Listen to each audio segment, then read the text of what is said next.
అశ్వ సంవత్సరంలో కైలాస యాత్ర Sri Gayatri tours and travels 8977349696. Assembly సమావేశాల నేపథ్యంలో కూటమి ఎమ్మెల్యేలు ఎమ్మెల్సీలకు సీఎం చంద్రబాబు ఆదేశాలు జారీ చేశారు. ఎన్డీఏ శాసనసభాపక్ష సమావేశంలో కీలక వ్యాఖ్యలు చేశారు.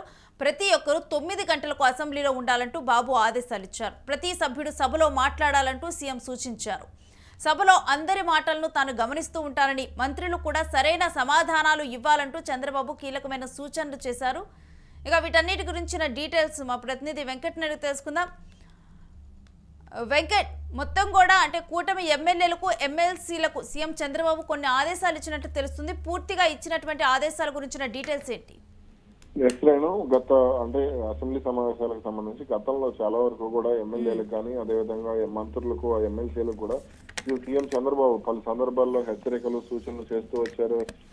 అంటే రాజకీయంగా అంటే వైసీపీ టార్గెట్ చేసే ప్రయత్నం చేస్తుంది, లేదంటే అటు ప్రజల్లో మనం చులకనయ్యే అవకాశం ఉంది అని కొంత చంద్రబాబులో అయితే ఆందోళన కనపడుతుంది. చాలా మంది ఎమ్మెల్యేలు సభకు రాకపోవడం, అదేవిధంగా మంత్రులు ప్రశ్నోత్తరాల సమయంలో 0 అవర్లో అందుబాటులో ఉండకపోవడం, అదేవిధంగా మంత్రులు వాళ్ళ క్వశ్చన్ ఉన్నప్పటికీ కూడా సభలో అంటే సాధారణంగా ప్రతిపక్షం ఉన్నా లేకపోయినా సరే ఏదో ఒక ప్రశ్న అనేది వస్తూ ఉంటుంది. ఇది కాబట్టి ఖచ్చితంగా సమయానికి సభకు రావాల్సిన అవసరం అనేది మంత్రుల మీద ఉంటుంది. అదేవిధంగా ఇటు ప్రభుత్వ విప్పులు కూడా సమయం వృధా చేస్తున్నారనే ఆరోపణలు కూడా కొంత వినపడినటువంటి పరిస్థితి ఉంది. కాబట్టి దీనికి సంబంధించి ఎమ్మెల్యే తాజాగా జరిగినటువంటి శాసనసభ ఎన్డీఏ శాసనసభ పక్ష సమావేశంలో చంద్రబాబు కీలక వ్యాఖ్యలు చేశారు. అంటే మొత్తం వచ్చే నెల 7 వరకు కూడా అసెంబ్లీ సమావేశాలు నిర్వహించాలని రాష్ట్ర ప్రభుత్వం నిర్ణయం తీసుకుంది. ఇంకా అవసరమైతే కనుక సమావేశాలను పొడిగిస్తామంటూ కూడా రాష్ట్ర ప్రభుత్వం చెప్పడం జరిగింది. మొత్తం 17 రోజులు అసెంబ్లీ జరగనుంది. ఈ 17 రోజుల్లో కూడా మొత్తం ఎమ్మెల్యేలు సభకు రావాల్సిందే, మంత్రులు సభకు రావాల్సిందే అనే అంశానికి సంబంధించి సీఎం చంద్రబాబు స్పష్టంగా కొన్ని విషయాలను అయితే ప్రస్తావించడం జరిగింది. వ్యక్తిగత కక్షల ప్రస్తావనకు అసెంబ్లీ వేదికగా చేసుకోవద్దంటూ కూడా చంద్రబాబు స్పష్టం చేశారు. అదేవిధంగా 20 నెలలుగా కూటమి నేతల ఐక్యత కొనసాగుతుంది, ఇదే ఐక్యత కింది స్థాయిలోనూ కొనసాగాలి అంటూ కూడా చంద్రబాబు కామెంట్ చేశారు. అంటే కొన్ని రోజులుగా కూడా ఎమ్మెల్యేలు కొంత అంటే ఈ కూటమి నేతల మధ్య గ్యాప్ ఉంది. ఇటీవల పిఠాపురం నియోజకవర్గంలో కానీ లేదంటే కొంత మాజీ మంత్రి ఆదినారాయణ రెడ్డి చేసినటువంటి కామెంట్స్ ఇవన్నీ కొంత తలనొప్పిగా మారినటువంటి పరిస్థితి ఉంది. అందుకే జిల్లా స్థాయిలో 3 పార్టీల సమావేశాలు పెట్టుకుంటూ ఐక్యత పెంచుకోవాలి. ప్రతి ఒక్క ఎమ్మెల్యే కూడా అంటే అటు జనసేన బీజేపీ నేతలతో కూడా మీరు సఖ్యతగా ఉండాలనే విషయాన్ని అయితే చంద్రబాబు స్పష్టంగా చెప్పడం జరిగింది. ఇక అసెంబ్లీ సమావేశాలకు సంబంధించి పనితీరుపై ఈ సమావేశాల సమయంలోనే ఈ ఎమ్మెల్యేలతో మాట్లాడతానంటూ కూడా చంద్రబాబు స్పష్టంగా చెప్పడం జరిగింది.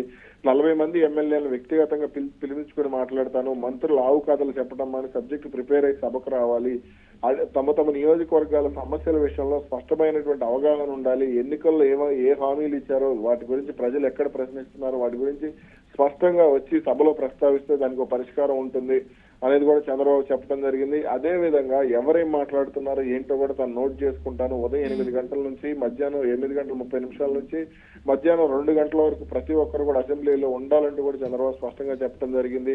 అదే విధంగా తాను ప్రతిరోజు 11 గంటల నుంచి సెషన్ అయ్యే వరకు కూడా అసెంబ్లీలో ఉంటానంటూ కూడా చంద్రబాబు ప్రకటించారు. ఇక తాజాగా చేసినటువంటి అమరావతిలో శంకుస్థాపన చేసినటువంటి క్వాంటమ్ వ్యాలీ దాని గురించి కూడా మాట్లాడటం జరిగింది. క్వాంటమ్ వాడకం గురించి తనకు తెలియకపోయినా దాని ప్రయోజనాలు బాగా తెలుసు, కాలానుగుణంగా వచ్చే మార్పులకు సాంకేతికతను అందిపుచ్చుకోవాలంటూ కూడా సభ్యులకు చంద్రబాబు సూచించారు. రైట్ వెంకట్, అంటే గత అసెంబ్లీ సమావేశాల్లో కనుక చూస్తే కనుక అక్కడ ఎమ్మెల్యేలు మాట్లాడినటువంటి తీరు కూడా తీవ్ర అసంతృప్తికి గురయ్యి తర్వాత కూడా మంత్రులకి ఎమ్మెల్యేలకు కూడా క్లాస్ పీకినటువంటి నేపథ్యం చోటు చేసుకుంది. ఇక ఈసారి అటువంటివి తలెత్తకుండానే ముందుగానే ఎటువంటివి మాట్లాడాలి, ప్రతి ఒక్కరు మాట్లాడాలి, ఇటువంటి కీలకమైన సూచనలు ఇవ్వటం జరిగింది అనుకోవాలా?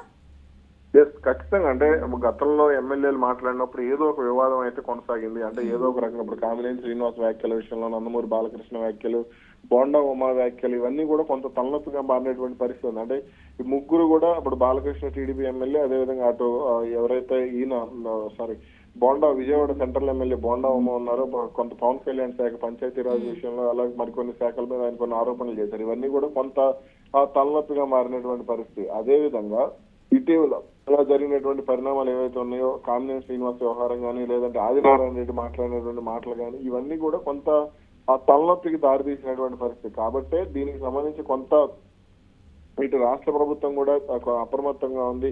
అంటే కూటమిలో కనుక చీలిక వస్తే అనవసరమైనటువంటి సమస్యలు తలెత్తే అవకాశం ఉంటుంది, లేనిపోని ఇబ్బందులు వచ్చే అవకాశం ఉంటుంది, ప్రజల్లో చులకనయ్యే అవకాశం ఉంటుంది, వైసీపీకి అవకాశం ఇచ్చినట్టు ఉంటుంది అనే ఆందోళనలో కూడా కొంత చంద్రబాబు ఉన్నట్టుగానే తెలిసింది.